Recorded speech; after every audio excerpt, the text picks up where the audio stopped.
We all want the news to be just straight up facts, right? Truthful, accurate, fair.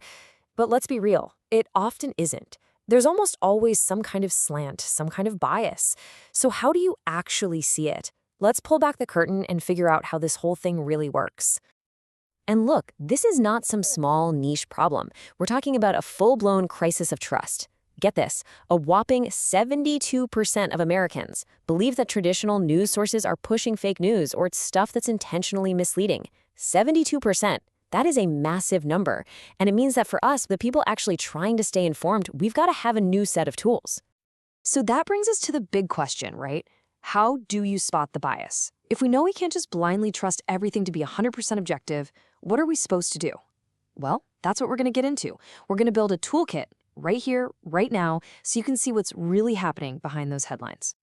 All right, first things first. The biggest, most obvious clue is sitting right there in front of you, the actual words they use.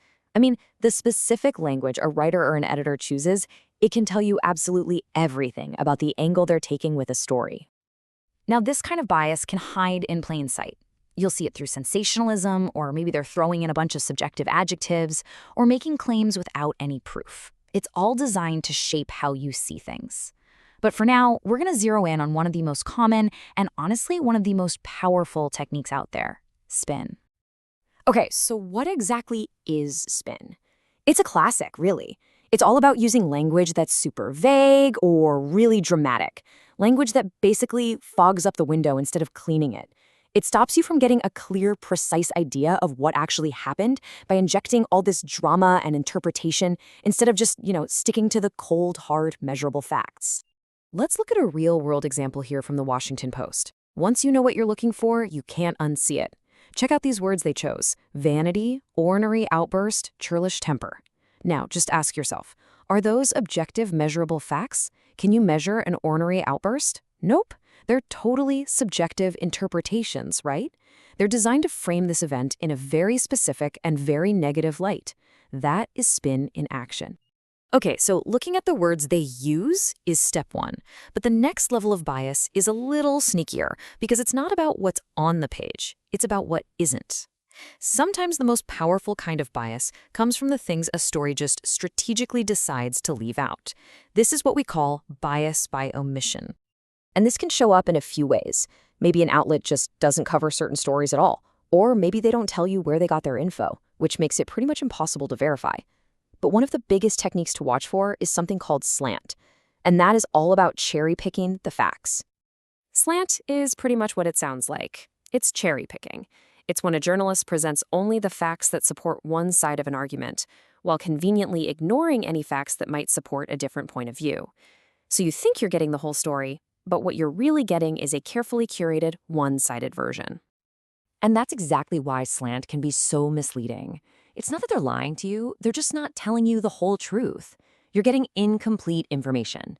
So, for example, imagine a story about a new city policy. A slanted article might only quote angry business owners and focus on the high upfront cost. But what's missing? Well, maybe they didn't interview any residents who actually benefit, or maybe they left out data on the policy's long-term savings. The danger is you walk away feeling totally informed when in reality you've only seen one side of the picture. So, we've covered the words they use and the stuff they leave out. The final piece of this puzzle is how the story is actually packaged. Bias isn't just in the text, you can find it in the very structure of the news. How a story is presented to you, from its placement on a website to the photos they choose to go with it. I mean, think about it. Every editor makes choices. Whatever story they run on the front page, well, that signals importance. That's bias by placement.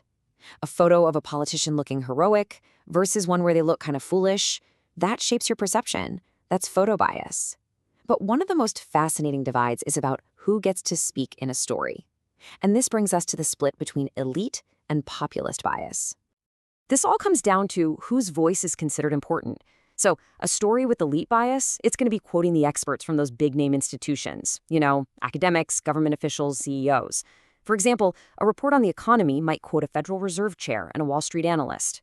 On the flip side, a story with populist bias elevates the man on the street. It might quote a small business owner talking about inflation or a family on the rising cost of groceries. Just paying attention to who gets quoted tells you a whole lot about an outlet's worldview. So, we've seen how bias works through the words they choose, through omission, and through presentation. But listen, the goal here isn't to make you cynical about everything. Not at all. It's to make you a smarter, more aware reader. These concepts, they're the foundation of your new media toolkit.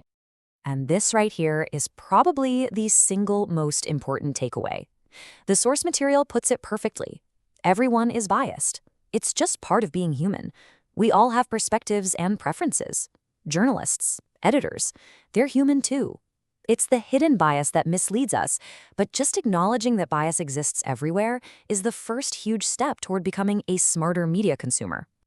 And what this really means is you can stop searching for that one mythical, perfectly unbiased news source. Spoiler alert, it doesn't exist. The real goal, the smarter goal, is to develop the skills to read any source, identify its particular flavor of bias, and still be able to pull out the valuable, factual information.